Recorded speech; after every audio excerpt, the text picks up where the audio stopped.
Alright, what is up, everybody? We are back with another edition of Everyday Hoops. Hope you guys are having a good one today. We're going to talk about Jimmy Butler again.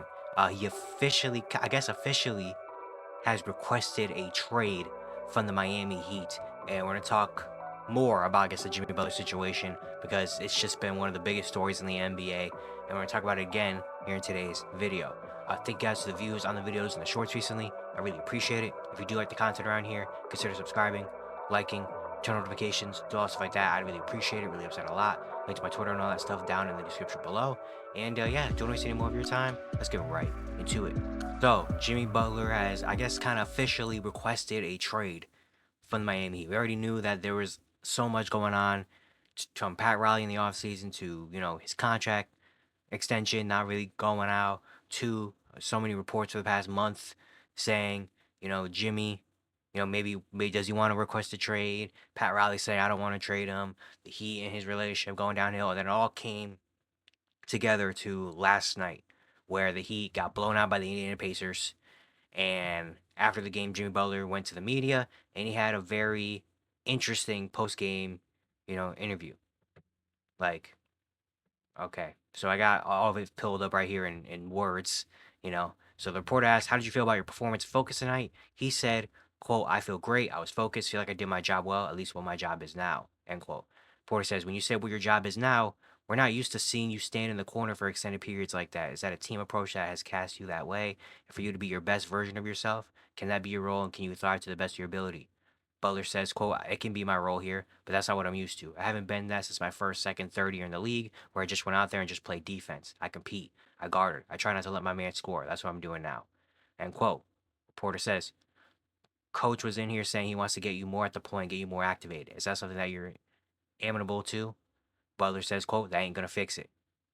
Reporter says, what will fix it? What do you want to see happen to fix it? Brother says, I want to see me get my joy back for playing basketball. Wherever that may be, we'll find out pretty soon. But I want to get my joy back. I'm happy here, off the court. But I want to be back to somewhere dominant. I want to hoop. I want to help this team win. And right now, I'm not doing that. Porter says, can you get your joy back on the court? Butler says, probably not. And that kind of broke a lot of people. It surprised and kind of just was like a woof to a lot of people. And when you watch the interview, you can definitely see he's not happy. He basically, you remember when Eric Bledsoe a couple years ago when he was in Phoenix tweeted out, "I don't want to be here." That's basically what Jimmy Butler did in this interview. He basically went out there and said, "I don't want to be here anymore." From his body language to what he was saying to everything, was I don't want to be here anymore. You know, like I don't. He said I don't have my joy for basketball anymore.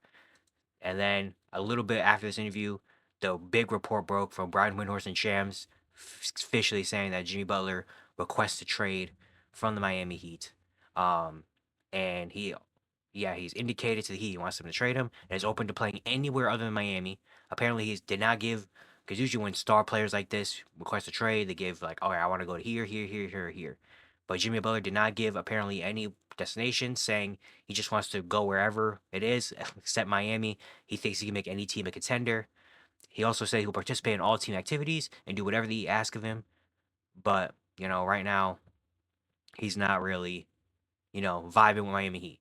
And yeah, I mean, we already kind of knew this a little bit, but now this is like the official, hey, it's done. It's officially over. Pat Riley came out like a week or two ago and said, we're not trading Jimmy Butler. And I think I knew, hopefully, y'all knew that was a lie. That was just him trying to save face. He didn't want to come out fully and just say, hey, yeah, we're trading him, you know? But yeah, so it's official now. Jimmy will most likely not be a member of the Miami Heat anymore, you know? Um, yeah, it's kind of official, dang near. And Butler last night was just a horrible game from the Miami Heat in general, but also Butler. Last night he finishes with a stat line of 9 points, 2 rebounds, 4 assists, 2 steals in 26 minutes on 3 for 6 shooting. So yeah, this is his second game. He missed a couple games. He missed 5 games due to an illness and now with the team. Last 2 games. First game against New Orleans, he had 9 points on 5 shots, and then last night 9 points on 6 shots. Um, yeah, he just has not had a great season overall. Looking at him statistically, he's having his worst season in a while. I mean, he's averaging 17 points per game. This is lowest point per game average since 2014 when he was in Chicago still. He's taking 10.5 field goal attempts per game. 10.5, which on this Miami Heat team is number 4. He's taking less shots than Terry Rozier, less shots than Bam, less shots than Tyler. Only one more shot than Duncan Robinson per game. And when you're a guy that wants max money and a guy that, of Jimmy Butler's caliber, not that's not gonna work. A lot of his motor has been questioned with his time in Miami, and now it's kind of feel like brought to a breaking point with the last night's interview. And now I kind of feel like a trade's gonna have to happen very, very soon. I feel like within the next couple days, because I don't really know if you're the Miami Heat and you're Eric Spoelstra and you're them. I don't know how you could put him back in the rotation and in the lineup after that performance, but after that interview where he basically said, "I don't like being here anymore." You know, like he basically just flat out told everybody, I don't like it here anymore. I don't want to be here anymore." I don't know how you could put a player back in the lineup after that. After he verbally said to everybody, to the entire world, "I don't want to be here anymore." Like you can't. I don't think you could put someone back in and play him and just treat it like it's normal anymore. If you're a coach, even if you're a teammate, you're kind of like, dang, okay, well, I don't want to play with him right now anymore. I guess like love him, but I don't really want to play with him anymore if he doesn't want to be with us, you know. So yeah, I feel like a trade's gonna have to happen very like within the next couple days soon. Like if because I don't really know how you can just go back to being kind of normal after that. Um, apparently he's open to all comers. So whoever's got the best package available for Jimmy, go get him. I guess we already know that Phoenix has been something in conversation. You know, Golden State is an option. Obviously, with Golden State with them struggling and them wanting another guy. Even maybe a team like Houston or Dallas, one of his hometown teams. But he said any team that opens up a door for a lot of maybe other teams. Like I'm looking at the NBA right now, looking at some different teams. Are the Atlanta Hawks maybe a team that says, you know what, we're doing so good right now? We're gonna cash in on some of these guys like a DeAndre Hunter, and Clint Capella or whatever, and just try to go get Jimmy Butler, pair him next to Trey Young, and see if we can go to a playoff run. Maybe that's just me thinking, But I like Atlanta's encore. Indiana, maybe Indiana. Indiana could be a team. Indiana, they've been struggling this year, below 500. They need some extra punch. They've had a lot of injuries. They have some contracts. Maybe is Indiana the right place for Jimmy? Him and Halliburton and Pascal as a big three could be an option. Um, I look at go back to Philly. I don't think that's a possible move. I don't think the Rockets. I don't know. I think the Rockets have more pieces. They can go get something bigger than Jimmy Butler.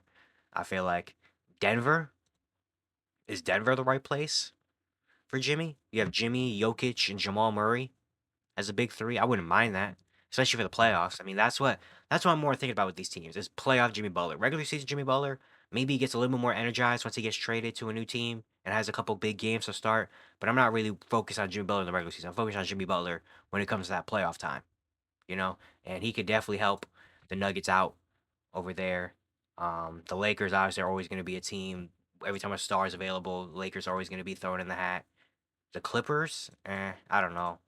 I like the way the Clippers have been rolling right now. Um, yeah, I mean, I think Phoenix and Golden State really are the top two options right now, you know, because like those two teams are teams that make sense. They're both kind of desperate enough, both have high expectations, would be the type of front offices, at least Phoenix is. We know Phoenix is the type of front office where if they want to do something, they're going to do it, you know? So Phoenix, I honestly think he probably is going to end up in Phoenix. Like at first, I really kind of hated the idea of him being Phoenix. I didn't really understand it, but now seeing how things are going there, I think it might work. It makes sense. Like they need some more scoring, some more punch. Jimmy definitely is gonna compete out there or at least by his own words, he's gonna go out and compete, and that's what the Suns reading right now. They're really struggling. Bradley Beal hasn't been amazing this season, apparently, according because I did my Phoenix Suns video the other day, and apparently according to like the stats and all that stuff, when Bradley Beal plays, they're not good. So Jimmy Butler maybe can help that, and especially come playoff time, you have a three-headed monster of Jimmy, KD, and Booker all have had their playoff moments before in their careers. So that honestly, the more and more I think about it, the more and more Phoenix probably makes sense as an option. And I can see it happening really. Like I think that's the favorite for me personally is the Phoenix Suns. Because other team like Golden State could be an option, you know. Indiana maybe could be an option. Um, I don't really know any other teams. Like all the other teams, I feel like either like what they're doing right now, or I feel like it just doesn't really make sense. Like Orlando, it doesn't really make sense to go get a Jimmy Butler. You know, even though they may have some pieces and stuff. Like it just doesn't really make sense for them to do that. And a lot of other young teams, I just like what they're doing now. Just stay young. You know, like is Detroit? Is that an option? Detroit? Jimmy Cade? I don't know. Maybe he could still be the number two option over there, I guess. But yeah, it's gonna be very. I mean, I've said it so many times. Every time I talk about Jimmy Butler, it's gonna be very hard to trade him and very weird to trade him. You know, because the team that's trading for him, I assume, is also gonna have to sign him to a contract extension that he's gonna want. And it's just like how many teams are gonna be offering that much for Jimmy? What are you gonna get back for Jimmy Butler? But honestly, also think about it at this point.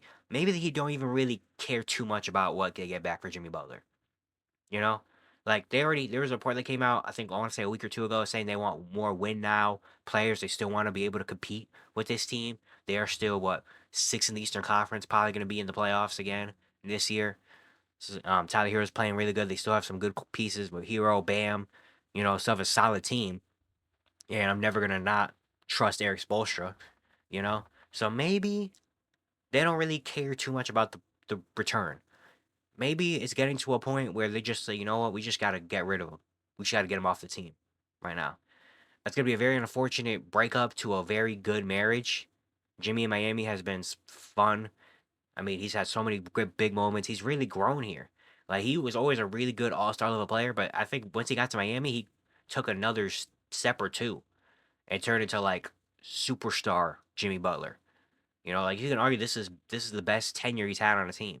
Better than Chicago, way better than Minnesota, probably better than Philly. Like this is his best tenure was Jimmy in Miami. He's one of the top Miami Heat players of all time. He led them to two finals appearances. He led them to a finals appearance as an eight seed. You know, like he's had so many great moments for this team.